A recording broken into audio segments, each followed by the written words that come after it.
Alright, so for Glitchbound, I just want to say in the beginning, the audio really consumes me. Like, it's a quiet, there's a gradual fade into louder rock music, which tells me it tells me as the viewer how this character maybe perceives themselves. So maybe that's how I should perceive them. So maybe they see themselves as this cool rock person, whatever, right?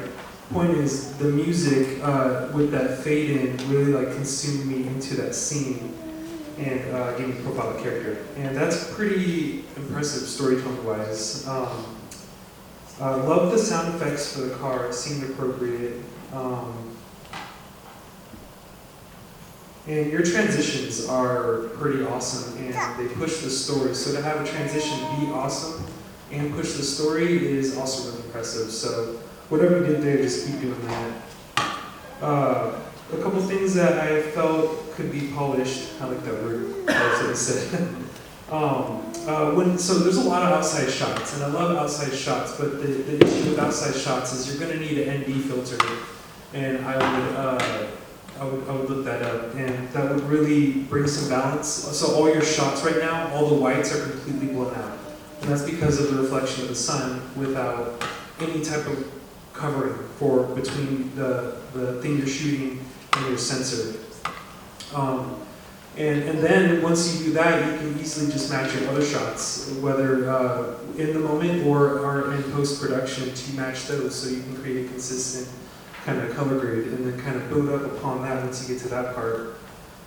This is another good example of needing to focus on sound levels on the audio meter in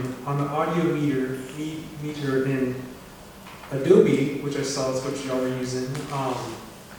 You typically want like your vocals to be, at least in my experience, to be between -12 and -16. And I'm sure when you're in Adobe and you hear what I'm saying and you see, you're like, oh, that's what you're talking about.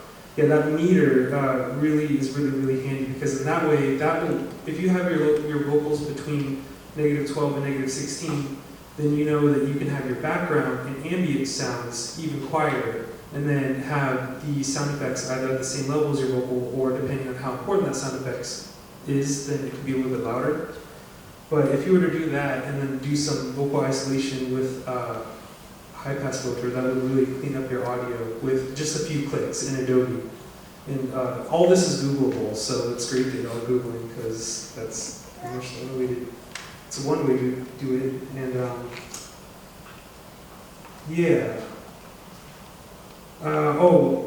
it really gave me like Black Mirror vibes. There's a very specific episode where the person, it's literally just this like same thing, just theirs is on like a Hollywood level. So it was awesome to see. Like, I don't know if that was a reference, and I don't think y'all mentioned it, but that was really cool to see the kind of depth with the link to the kind of virtual reality world. Like, you die in virtual reality, so that means you die in real life.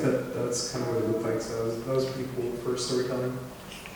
And the repetitive moments, I felt like they had really good pacing. And I feel like in other things I've seen, they would keep those same moments, just keep going over and over. But I noticed you made shorter, maybe cut out a scene entirely towards the end, just to keep that story going, and then have some scene variants where the car breaks down or whatever. So, yeah, good job.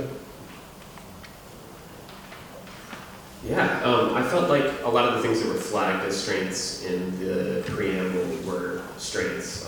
I think the sound design stood out big time, and the compositing was really impressive. That was really great. The amount of different approaches to compositing especially was really impressive to me. The tire gag was like multiple angles of compositing. I was really impressed by that. Like he mentioned, I think that montage at the beginning was established really well, and it was very intentional how you were kind of shortening it and repeating it. Obviously, lighting consistency is really hard, especially when you're kind of punk rock and going low budget, but another thing you can do to help with that is just have bounce cards around, especially when you're outside. If you have a big, giant piece of white and you can put it near someone, it gives them a fill, and it helps a lot, more than you'd think. And then similarly inside, if you get too much, you can put a black card and negative fill. So those are little, still very punk rock tricks that could help with the next one you do, which you should, because this was really strong.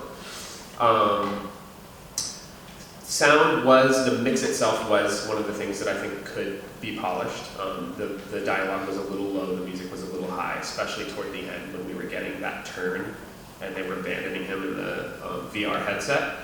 But I think it was all working well. It was very clear. It was very clear what you were trying to do with it, and I think you accomplished that. So nice work there. Let's see.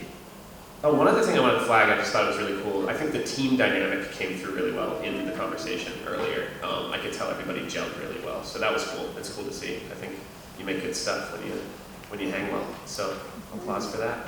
Yeah, that's it.